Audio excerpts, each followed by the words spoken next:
유를 제정하는 계기입니다. 유를 어떻게 제정하게 됐느냐? 부처님께서 정각을 이루시고 12번째 안거에 외란자라는 곳에서 안거를 지내요.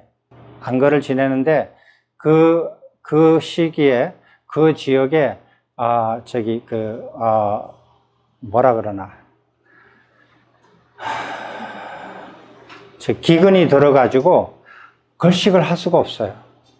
걸식하기가 굉장히 어려웠어요. 그래서 500명의 그 비구들이 그 마을을 의지해서 머무는데 가서 이렇게 걸식하고 가가지고 빈 바루를 들고 돌아오는 날들도 생기기 시작했고 그날이 점점점 많아졌어요. 그래서 이제 문제가 생겼어요. 그래서 그 하루에 한 끼 먹는데 한 끼 굶으면은 조금 그렇잖아요. 하루 두 끼 먹는데 한 끼 굶는 거는 괜찮아요. 근데 하루 한 끼 먹는데 그 한 끼를 굶으면 이건 좀 곤란하단 말이에요. 그게 이렇게 어쩌다가 한 번 일어나면 괜찮지만 그 안거 기간 동안 계속 일어날 것 같고 더 많이 일어날 것 같고 더 자주 일어날 것 같단 말이에요. 그럼 뭐 이거 어떻게 됩니다. 이래가지고 부처님께서 그냥 가만히 계시니까 이 문제를 해결해야 되겠다 해가지고 장로 비구들이 나섰어요. 나서가지고 모칼라나 존자가 맨 처음에 나섰어요. 부처님한테 다가왔어요. 다가가지고 부처님이시여 이 문제를 해결해야 됩니다. 제가 신통으로 해결하겠습니다. 어떻게 해결하냐? 땅속에 먹을 것이 가득 있습니다. 제가 땅을 이렇게 덜쳐가지고 땅을 뒤엎어가지고 그 먹을 것을 구해가지고 대중들이 먹게 하겠습니다. 부처님께서 그렇게 하지 말라. 왜요? 땅을 엎을 때 미물들이 해침을 당하지 않겠느냐? 못하게 하셔요. 그렇죠. 해침을 당하죠. 그래서 그걸 안 하셔. 그러면은 이제 그 모칼라나 존자가 그러면은 그 음식이 많은 곳으로 제가 날아가가지고 거기서 음식을 잔뜩 가지고 와가지고 날라서 와서 대중들한테 나눠주겠습니다. 금지. 왜요? 신통을 사용할 수 있어요. 신통 사용하지 말라는 거 없어요. 신통을 사용할 수 있는데 생활 필수품을 얻기 위해서 신통을 사용하는 것은 금지하셨어요.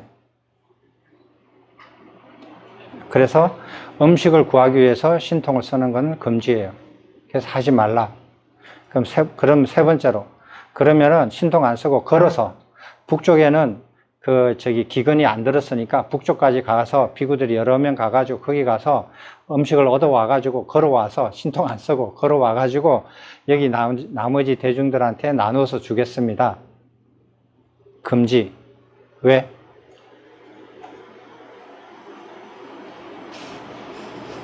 왜요? 모르지 뭐. 율장 공부 안 했는데 어떻게 알아?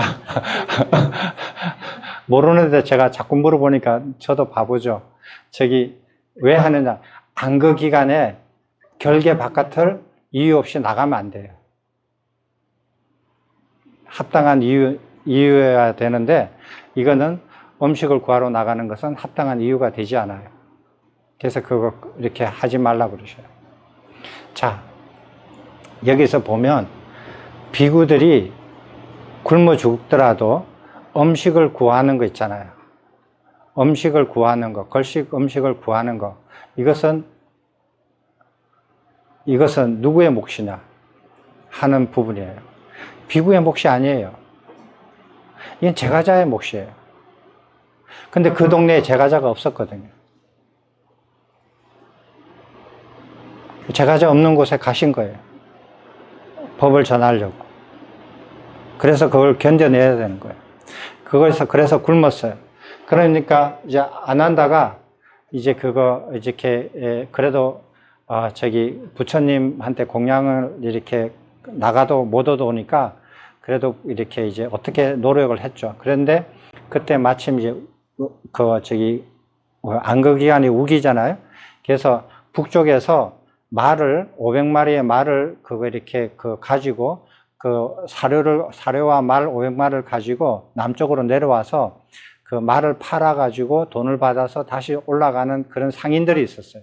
근데 상인들이 비가 오니까 그 마을 옆에다가 그 노지에다가 천막을 치고 이렇게 비가 그치기를 기다리는 그런 상인들이 있었어요. 그래서 아난다 존자가 그 상인한테 가가지고 말 사료 좀 주십시오. 그러니까 상인들이 아니 이걸 다 주면은 말이 굶어가지고 저기 그 말이 그거 팔 수가 없으니까 그래도 안 줄 수는 없고 조금 준 거예요. 말도 먹고 스님들도 먹고 이렇게 조금 나눠줬어요. 그래서 아난다 존자가 그걸 받아가지고 와서 말 사료를 갈아요. 갈아가지고 그것을 물에 부풀려가지고 부처님한테 드립니다.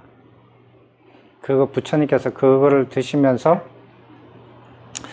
그 개송을 엎으셔요. 그거 한번 나중에 시간 되면 찾아보십시오. 그렇게 해서 연명을 해요. 그리고 다른 비구들도 거기 가서 이제 그거 사료를 얻어와 가지고 그걸 갈아 가지고 물에 부풀려 가지고 그렇게 연명을 합니다.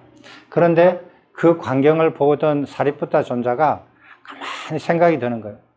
야, 이렇게 부처님을 모시고 500 비구들이 이렇게 그거 유행을 하다가 기근이 들려서 이렇게 굶주리면 누가 남아있을 수 있을 것인가? 떠날 거 아니에요. 떠날 거니까. 그럼 이 법이 어떻게 이게 유지가 될 수 있을 것인가? 이 법이 만약에 1년 내내 이렇게 기근이 든 곳에 머문다면 이 법이 사라지지 않을까? 그래서 어떤 생각이 드냐면, 이때 그 사리푸타 존자가 아라한가를 이루신 분이에요. 이때. 그래서 이렇게 부처님께 이제 그런 생각이 들어서 부처님께 가서 여쭙니다. 옛날에 부처님들께서는 어떤 영과 인으로 해서 그 부처님의 법이 오래 유지가 됐었고, 어떤 부처님들은 그 법이 오래 유지되지 못했습니까? 이렇게 이제 여쭤요. 그러니까 부처님께서 말씀하셔요. 과거에 이러이러한 세 분의 그 부처님들께서 그 법을 설하는데 지침이 없고 피곤함을 모르고 열심히 이렇게 법을 설하였으나 이분들은 구분교의 가르침이 풍성하지 못했고 유를 가르치지 않으셔서 그 법은 빨리 사라졌다. 그런데 어떤 세 분의 부처님은 그 구분교의 가르침을 풍성하게 다양하게 이렇게 풍성했고 그리고 유를 가르쳤다. 그래서 그 세 분의 부처님은 부처님과 그 당시에 부처님이 계셨던 그 당시에 비구들이 다 죽고 난 다음에도 그 법이 오랫동안 유지가 됐다. 이렇게 설명을 해줘요. 그러니까 사리푸타 존자가 그때 부처님께 요청을 합니다. 부처님이시여, 유를 설해 주십시오. 부처님의 법이 오랫동안 유지되기 위해서 지금 유를 설해 주십시오. 지금 요청을 해요. 이게 재정의 계기입니다. 그러니까 유를 제정하는 그 계기에는 사리푸타 존자가 부처님께 요청을 했기 때문에 이제 생긴 거예요. 됐죠? 자, 오늘 이제 재밌는 거 한번 보십시다. 자, 여기가 어디냐면 인도예요. 인도거든요. 자, 이거를 이제 인도인데 여기가 이제 그 겐지스 강이 쭉 이렇게 흘러서 이렇게 여기 산맥에서 물이 이렇게 흘러 내려 가지고 이것을 받아서 이렇게 해서 이 바다로 동해로 이렇게 내려옵니다. 그리고 여기가 이제 산맥이거든요. 여기 산맥이고 여기서도 물이 내려가요. 내려가서 합쳐져요. 이게 대평원이에요. 여기가 굉장히 큰 평원이에요. 그래서 곡식도 잘고 아주 풍성하거든요. 그래서 제가 이거를 공부하면서 이 지도를 수십 번 찾아봤어요. 수십 번 찾아봐 가지고 저는 그 인도에 이렇게 가보긴 가봐도 부처님의 가르침을 몰랐을 때 같이 알았을 때는 한 번도 간 적이 없거든요. 그래서 이렇게 여기가 겐제스 강이에요. 자, 요 강이 우루웰라 강하고 연결이 돼요. 자, 여기 보이시죠? 이 평야거든요. 평야인데 여기 라자가예요. 라자가가 어떻게 생겼냐면 평야에 이런 산맥이 이상한 게 하나 딱 뜬금없이 있어요. 이 끝이에요. 여기하고 이 뒤에 있는 산맥하고 거리가 상당히 멀어요. 그래서 여기가 산맥이 희한하게 깨구리처럼 생겼죠.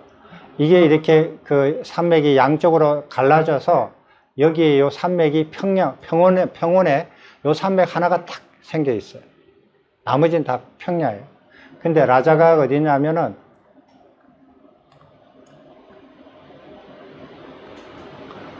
여기가 라자가예요.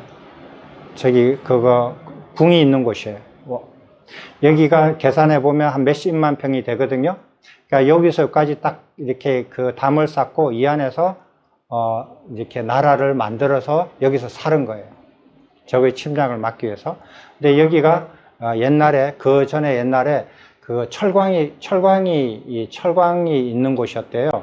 그래서 철을 이렇게 캐내서 무기를 만들 수가 있고, 그 다음에 적들을 막을 수가 있고, 여기도 이렇게 있는데, 여기가 봉우리가 더 크게 보시면 봉우리가 하나, 둘, 셋, 넷, 5개가 있어요. 요 안에. 이 중에서 하나가 독수리봉이에요. 이시길라 봉하고, 그 다음에 저기 그거 율장을 저기 그 1차 대합송을 했던 그 봉우리도 여기 있어요. 5개가 있거든요. 여기 봉우리 높이가 한 2, 30m 이 정도 돼요. 그래서 산이 아니고 봉우리예요. 이게 전체 산맥에서. 그리고 이렇게 보면 여기 평원이죠. 평원에서 여기 딱 막아서서 이 그 궁과 여기 최소한의 인원들을 이렇게 생존하게 할 수 있게끔 나라를 그렇게 빈비사라 왕이 자리를 잡았어요. 근데 이 산맥 안으로 들어가는 길이 여기뿐이 없어요. 여기뿐이 없고, 안 그러면은 삥 둘러서 와야 돼요. 삥 둘러가지고 이 밑으로 가서 다시 올라와야 되거든요. 이 길 따라. 그런데 그 왕궁에서 여기 평야에서 이 일로 들어오는 길이 가장 여기 딱 하나 있어요. 여기 길이 하나 있거든요. 여기 조그만한 강이 흘러요.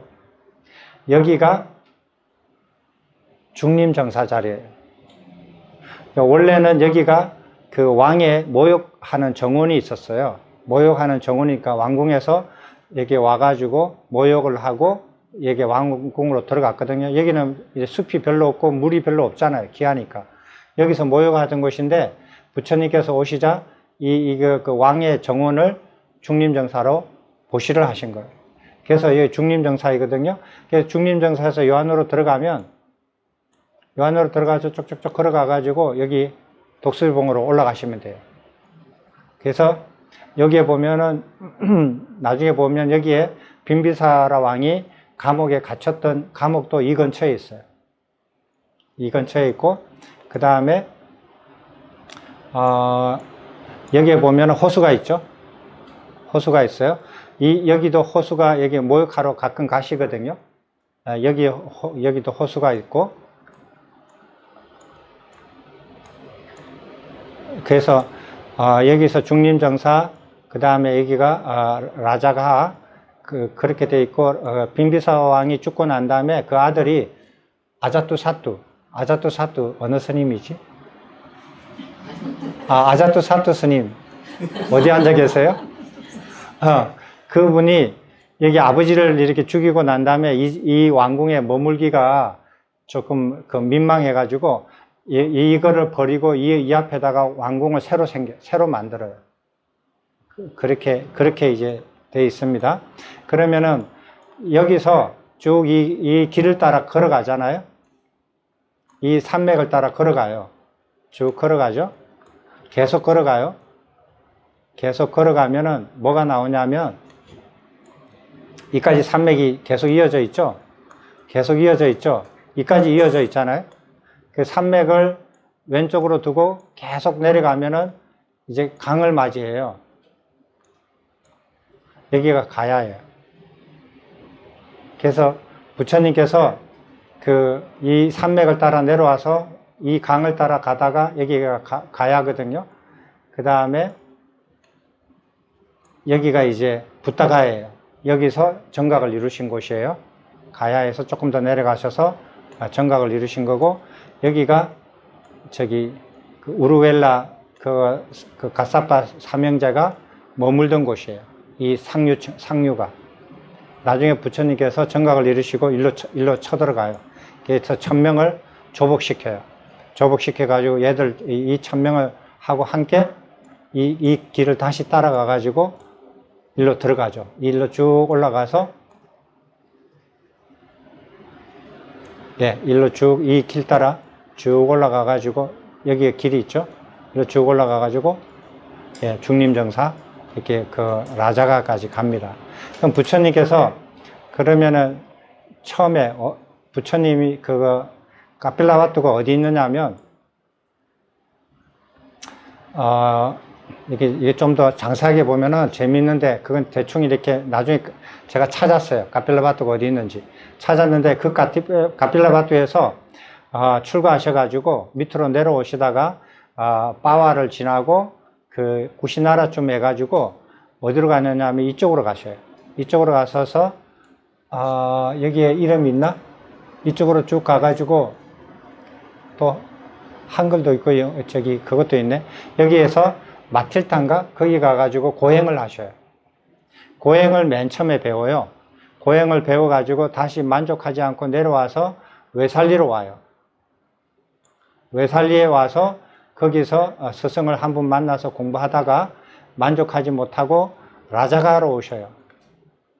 여기다. 외살리가 이 정도 좀 있어요. 그 다음에 라자가로 와서 여기도 또 스승 한 분을 만나서 선정을 닦다가 만족하지 않고 여기서 오비구와 함께 일로 가십니다. 일로 가서 부타가야로 가서 정각을 이루시고 난 다음에 어디로 갔느냐? 정각을 이루시고 난 다음에 간 곳이 바라나시예요. 이까지 가요.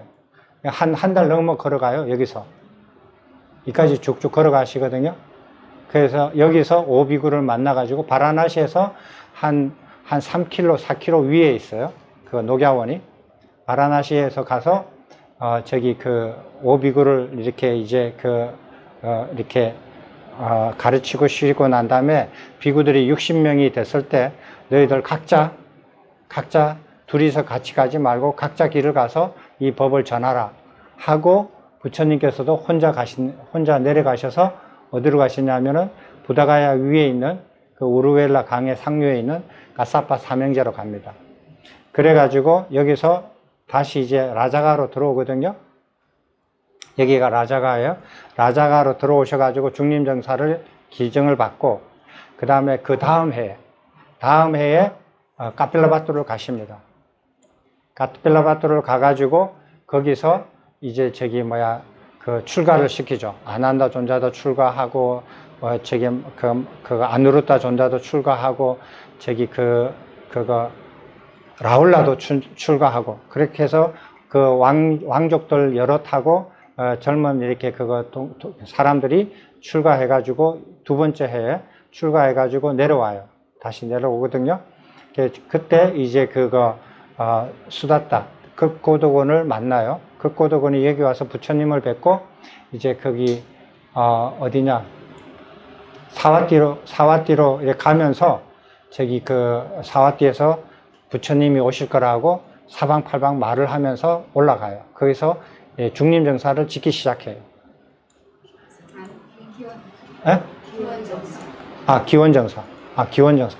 와, 역시 살아있네. 제가 그럼 마음 놓고 그냥 말을 해도 다 고쳐주실 거라고 생각하고, 그렇게 해서 2년째 되던 해 여기서 머무시면서 여기서 이제 어느 정도 이렇게 중림정사에서 자리가 잡으면서 부처님께서 이 주변을 막 다니셔요. 다니시는데 어디를 주로 갔냐면은 여기가 라자가가 어느 나라죠? 마가다잖아요. 마가다의 속국이에요. 여기가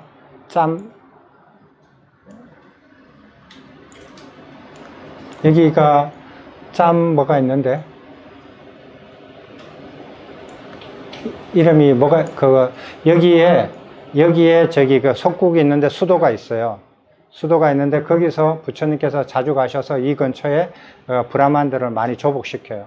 여기는 왕족이 왕이 없어요. 속국이라서. 그래서 여기서 큰 후원을 못 받아요. 왕들이 없으니까 그냥 이렇게 섭정하는 그 관료들만 있죠.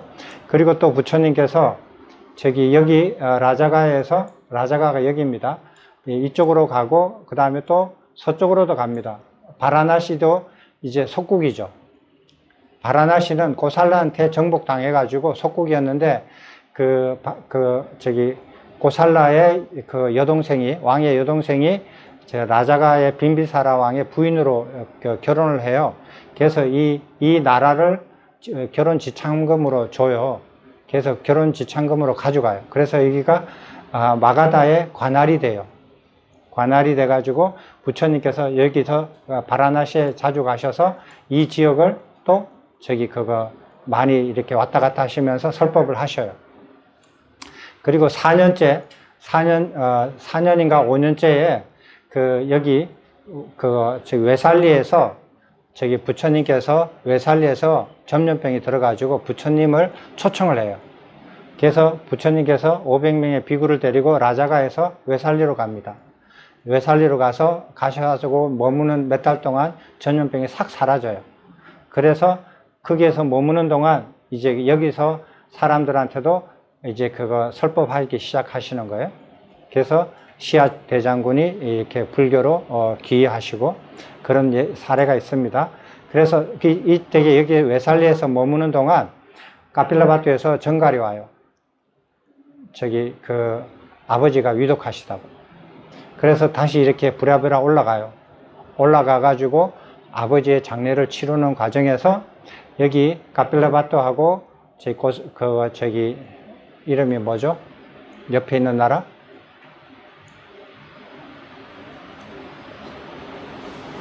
내가 모른다고 해서 여러분은 모르면 안 되는데 저는 몰라도 되지만 여기 이제 예? 네, 물 가지고 싸우는 이게 자매 국가가 있어요. 거기서 싸우는 때 부처님께서 그 전쟁을 이렇게 무마시키면서 양쪽에 500명, 250명 합쳐서 500명이 이렇게 이제 출가를 하게 되죠. 그 출가를 해서 하고 그때 이제 또 비군이 제 마하파차파티가 출가를 하는 마음을 품게 돼요. 그래서 그 500명이 이렇게 내려와 가지고 외살리에 머물거든요. 따라오는 거예요. 따라와 가지고 500명의 비구니들이 여기서 출가를 하게 돼요. 외살리에서. 그래서 이제 부처님께서 이제 중림정사로 다시 돌아갑니다. 돌아갈 때 500명의 비구와 500명의 비구니들이 생겼어요. 그래서 중림정사가 미어 터지기 시작해요. 그래서 이렇게 이제 5년쯤 되니까 여기가 이제 안정이 됐어요. 그러면서 이때 많은 이렇게 비구들이 카펠라바투에서도 출가를 하게 되고 여기 바라나시나 여기 짬바 이쪽에서도 출가를 해서 많은 사람들이 출가를 하면서 부처님께서 열심히 가르치고 합니다. 그래서 언제냐 하면은 한 8년, 9년쯤 돼서부터 장로 비구들이 아랑가를 이루기 시작해요. 아랑가를 성취하거든요. 그래서 아랑가를 성취한 그거 이렇게 처음 먼저 출가한 분들이 아랑가를 성취하면서 부처님께서 대유행을 생각하십니다. 그래서 대유행을 떠났어요. 그게 딱 한 번 있거든요. 그래서 어디로 갔느냐 하면 500명의 비구들과 아랑가를 이룬 비구들 다 데리고 그렇게 해서 어디로 가느냐 하면 바라나시로 가셔. 이쪽으로 거쳐서 여기가 바라나시잖아요. 여기가 라자가 이렇게 거쳐서 쭉 가는데 우자인 정도까지 가요. 여기 우자인 정도까지 가거든요. 이 거리가 상당하죠. 걸어서 가는데 이 근처에서 이렇게 머무시다가 그 다음에 어디로 가느냐 하면 위로 올라가셔요. 여기가 사막이에요. 사막이고 이 사막이 끝나는 요 길을 따라서 위로 올라가셔요. 여기가 뉴델리예요. 그래서 여기 강이 있는데 이 근처에 이렇게 이제 가 계셔요. 가 계시고 그 다음에 저기 율장에 보면 펀자브 지방에까지 가셨다라고 되어 있어요.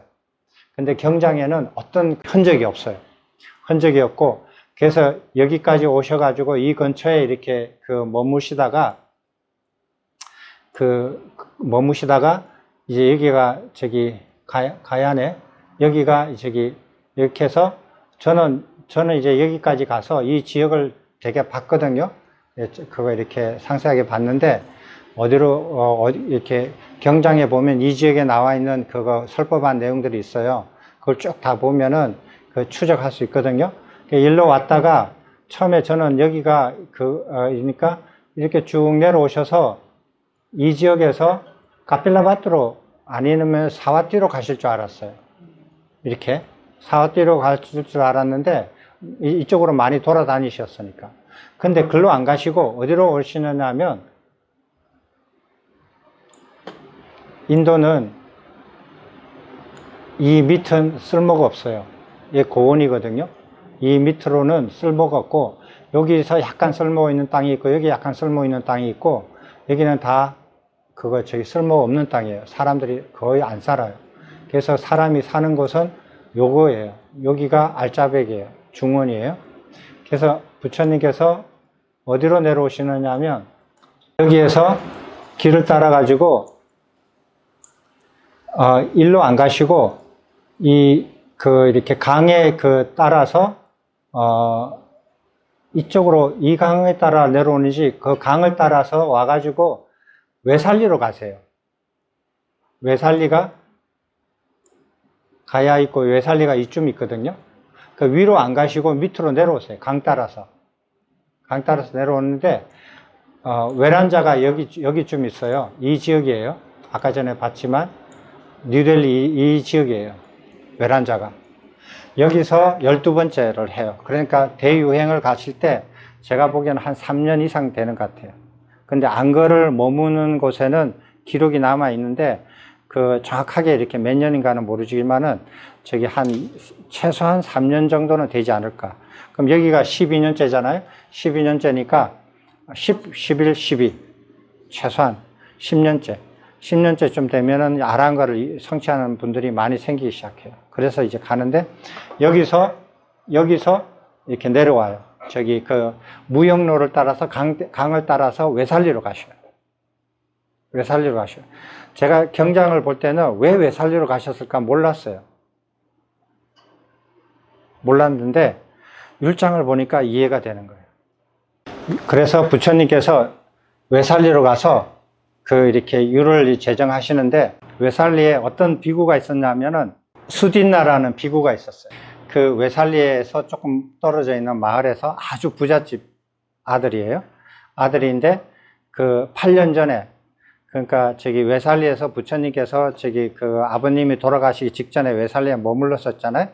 그때 가서 부처님께 설법을 들었어요. 설법을 들었더니 출가하고 싶은 마음이 생겨가지고 이제 부모님한테 나 출가하겠다 그러니까 부모님이 이기지 못하고 출가를 허락하면서 조건을 걸었어요. 출가해서 반드시 집에 한번 방문해라. 그 조건으로 이제 출가를 했어요. 근데 이 비구가 출가해가지고 외살리에서 멀리 떨어진 숲속에서 8년 동안 열심히 정진을 했어요. 그런데 8년 동안 정진을 하다가 보니까 그 지역에도 기근이 들었어요. 그래서 그 지역에서 계속 머물 수 없게 됐어요. 그래서 어떻게 했냐, 그 지역을 버리고 외살리로 다시 왔어요. 돌아왔어요. 돌아올 때 부처님께서 외란자에서 급하게 내려오신 거예요. 내려왔는데 이 비구가 부처님께서 아시고 그걸 이렇게 부지런히 내려오셨는데, 이 비구가 외살리에 내려와서 이제 도반들하고 같이 내려와가지고 이렇게 걸식을 하다가 기근이, 그러니까 외란자뿐만 아니라 이 지역에도 기근이 들었던 그 시기인가 봐요. 그래서 내려와서 이제 이렇게 외살리는 큰 도시고, 그리고 자기가 사는 고향도 가깝고 하니까 거기서 걸식을 좀 하다가 이제 갑자기 이제 부모하고 약속이 생각이 났어요. 그래서 속가집에 갔어요. 속가집에 갔더니 어머니가 말씀하시는 거예요. 너 우리 외동아들 아니냐? 환속해라. 퇴전을 해라. 요청을 했어요. 그래서 그 비구가 안 됩니다. 못 합니다. 그랬었더니 여기 네가 외아들이기 때문에 자손이 없으면 그 재산이 왕이 다 뺏어간다. 어머니 재산, 아버지 재산을 다 왕이 뺏어가게끔 하지 말고 너가 환속해라. 저는 환속할 수 없습니다. 세 번을 그렇게 부모님이, 어머님이 요청을 하는데 거절했어요. 근데 그러니까 부모님이 좋다.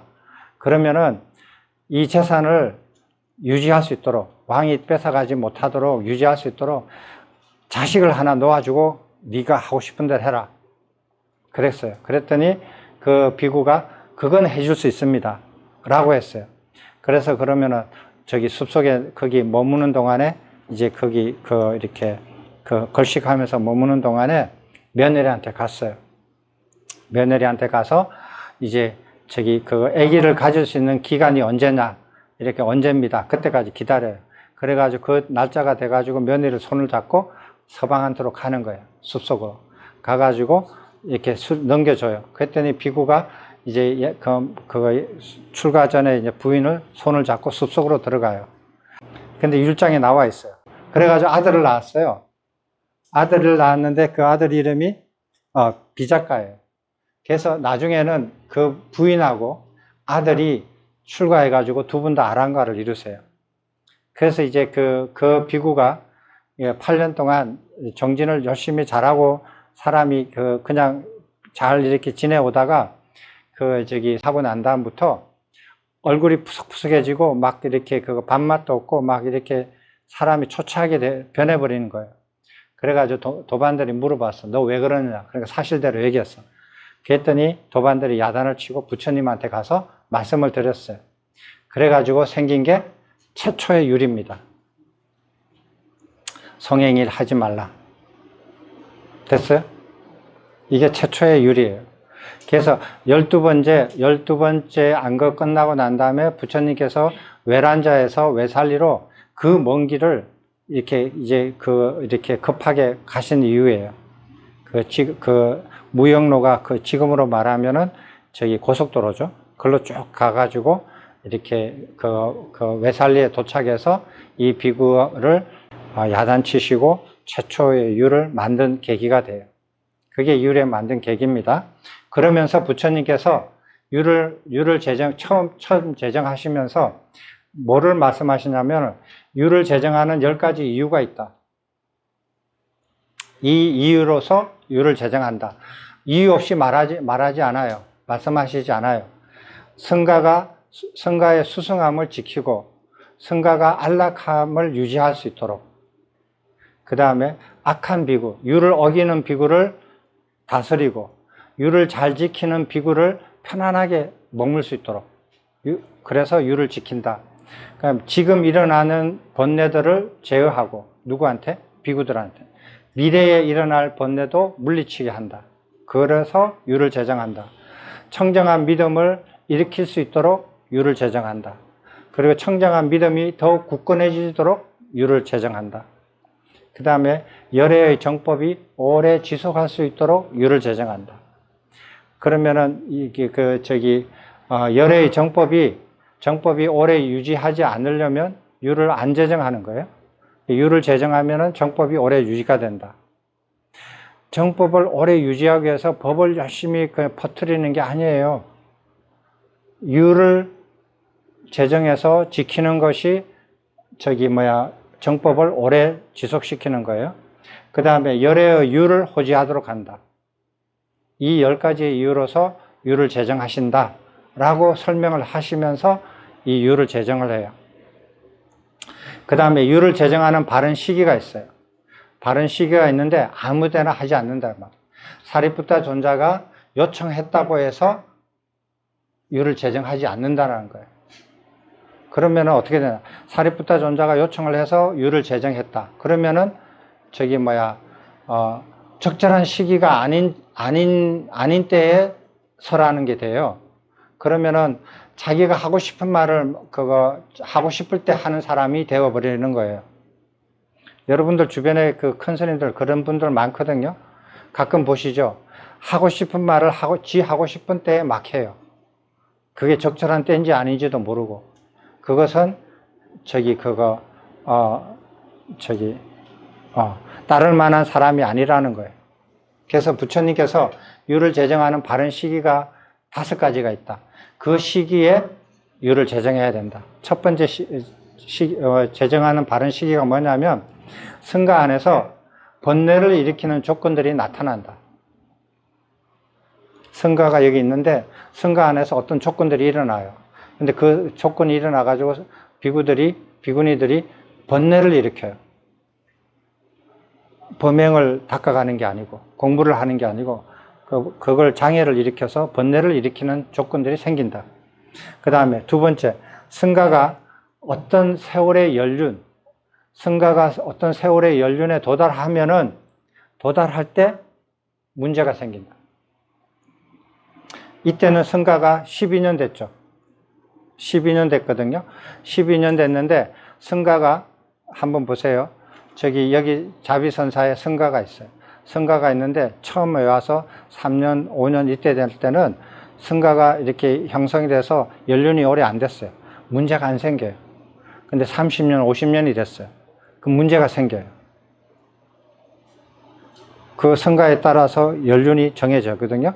그 오래된 승가에서 무슨 문제가 생긴다. 그 다음에 세 번째, 승가가 어떤 규모에 도달하면 생긴다. 이 자비선사에 처음에 이렇게 승가가 생겼는데, 승가가 3명, 5명, 7명, 여러 분이 안 돼요. 일단 문제가 안 생겨요. 근데 30명, 50명, 70명이 됐다. 그러면 문제가 생겨요. 어떤 규모에 도달하면. 그게 규모에 따라서 달라지거든요. 그 다음에 어떤 승가의 이득과 존경과 명성이 어떤 수준 이상으로 생기면, 근데 여기 자비선사의 승가가 있다 이거예요. 자비선사의 승가가 아주 이렇게 훌륭하시고 공부 열심히 하시고 범행을 열심히 닦아가신다. 소문이 났어요. 그래서 많은 이익과 존경과 명성이 막 생겼어요. 근데 그것이 어느 수준 이하일 때는 문제가 안 생겨요. 근데 그것이 어느 수준이 넘어가면 문제가 생기기 시작한다는 거예요. 그 다음에 5번째, 승가의 배움이 어느 수준에 도달하면 문제가 생긴다는 거예요. 예, 이게 좀 이상하죠? 여기 자비선사에 이렇게 승가가 있어요. 승가가 있는데, 처음에 공부를 몇 년 할 때, 이렇게 공부를 많이 안 했을 때는 문제가 안 생겨요. 근데 그 공부를 엄청 많이 해가지고 어느 수준에 도달했다. 그럼 문제가 생기기 시작해요.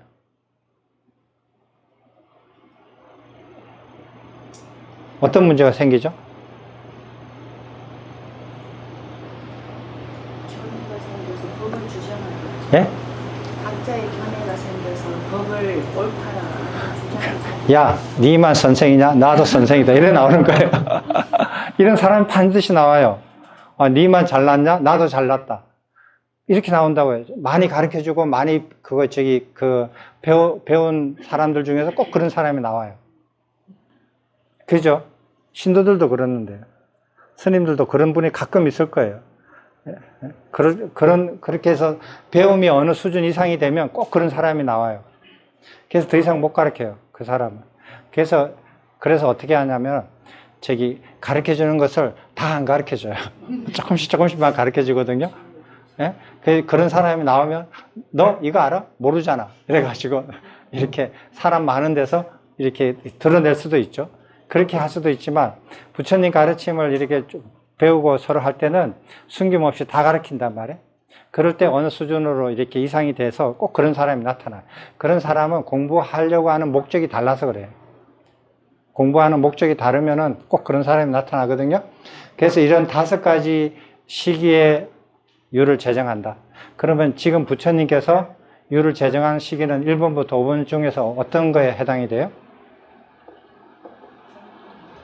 1번 조건이 나왔잖아요. 1번? 확실해요?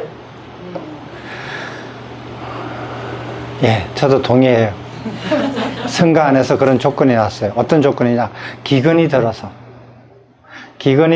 속가집에 가서 잘 얻어먹으려고 하다가 그게 생긴 거예요. 그럼 예를 들어서 코로나가 걸렸다. 그러면은 이게 이제 그 승가가 이렇게 문제가 생기거든요. 그러면 그때 문제가 생겨서 저기 서로 이렇게 이렇게 동의가 안 되는 부분들이 생기고 이렇게 이제 전쟁이 일어났다. 이럴 때도 또 문제가 생기거든요. 그래서 외부적인 조건 같은 것들이 나올 수가 있어요. 그런 거에서 성가에 영향을 줘서 성가 안에서 문제가 생긴다. 번뇌를 일으키는 조건이 나타난다. 그럴 때는 율에 따른다. 율을 따라서 그 조건을 없앤다. 됐죠? 이렇게 10가지 이유와 5가지 바른 시기를 설명하시고 부처님께서 최초의 율을 제정하시는 게 성행위를 금하는 거예요. 되셨습니까?